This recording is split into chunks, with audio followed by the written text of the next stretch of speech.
Hey guys, so here's part 3 to the 5.1 notes. We're continuing to use properties of exponents to simplify expressions. So number 1, we have 2 squared times y cubed, and that's all being raised to the 5th power. So remember, when we are multiplying and it's being raised to the same power, we can distribute. So I'm going to go ahead and take the 5, I'm going to distribute to the 2 squared, and do the same thing to my y cubed. Now remember, when we have exponents and we're having a power raised to another power, I'm going to go ahead and multiply. So here I have actually 2 to the 10th because I do 2 times 5. And then for my y, I have 3 times 5 to give me 15. Now don't forget, when we have a number like 2 to the 10th, we need to evaluate that. So I'm going to go ahead and plug that into my calculator. Okay. And I get 1,024. So don't forget, make sure you do evaluate any numbers. And then we have y to the 15th. I can't simplify it anymore, so this is going to be my final answer. Okay, I would like you to go ahead and pause the video and try example 2. Okay, let's see what you got. So here, it looks like we have w cubed times x to the negative 2nd times w to the 6th times x to the negative 1st. So notice here that we are multiplying and we have some of the same bases. So we have w, okay? So anytime we are multiplying have the same base, we're going to add the exponents. So for my w, I'm going to add the 3 and the 6. So that gives me w to the 9th. Now I'm going to do the same thing with my x's.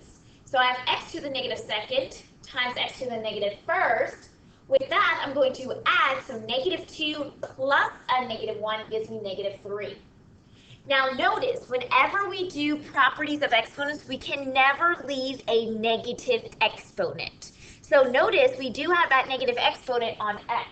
So we have to use that property with negative exponents. So since x to the negative 3rd is in the numerator, I have to bring it to the denominator. Now, my w to the 9th stays in the numerator because that doesn't have a negative exponent. So be careful with that. Now, when I do bring my x to the negative 3rd to the denominator, that means the negative on that exponent goes away. So now I only have x to the positive 3rd. Now here, there's no other way for me to simplify, so this is going to be my final answer. Okay, let's go and do the next one. So number 3, we have 3 times c cubed times d all over 9 times c to the negative 1st. So here, we're going to kind of go one term at a time. So let's first talk about the numbers, okay? So we have 3 divided by 9. Can we simplify that a little bit more? In fact, we can. So a number that goes into both 3 and 9 is 3. Well, what's 3 divided by 3? That gives us 1. And what's 9 divided by 3? That gives us 3. So we have 1/3. Okay, now I'm going to go ahead and try with my c's. So I have c cubed divided by c. Now know that c has an exponent of 1 in that denominator. Now because I'm dividing with the same base, I'm going to subtract my exponents. So I do 3 minus 1, that gives me 2. Now because when we divide, we automatically place that in the numerator. So I'm going to have c squared, okay? So anytime you divide, automatically place that term in the numerator. Okay, our last one is d. Also know in the numerator that d has an exponent of 1, and in the denominator we have a negative, okay? So here we have the same base we're dividing. That means we need to subtract the exponents. So that 1 minus a negative 1. So be careful. We have 1 minus a negative 1. What happens when we have 2 negatives?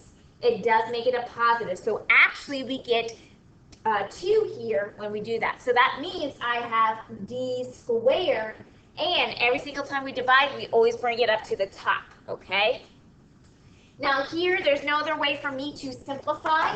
So we have c squared times d squared over 3. That's going to be my final answer. Okay, I'd like you to go ahead and pause the video and try number 4 on your own.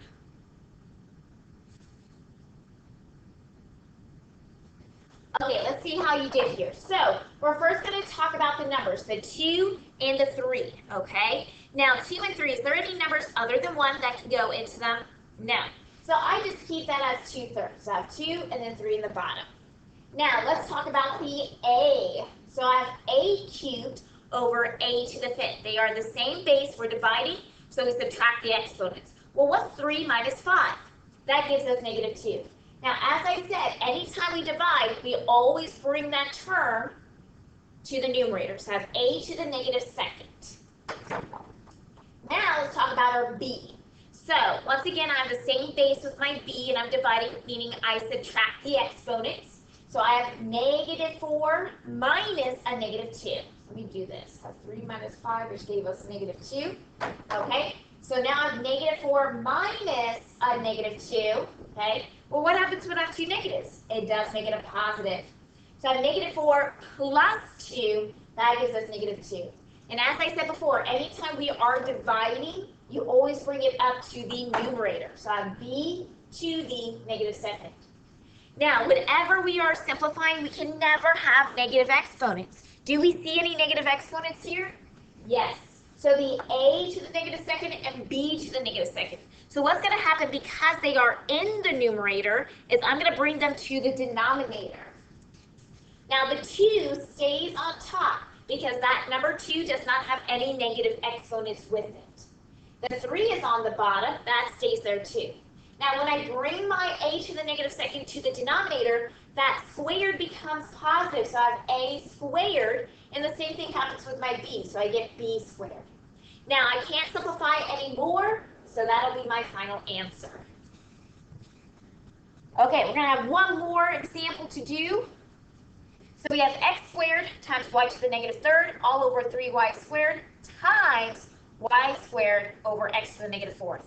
Now, when we are multiplying, we first multiply horizontally and then we simplify, okay?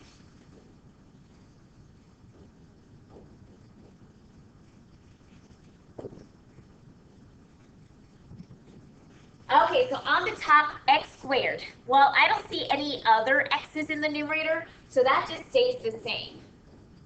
Then I have y to the -3rd times y squared. So notice, when I have the same base and I multiply, I keep my base exactly the same, but then I add the exponent. So I do -3 plus 2, that gives me -1.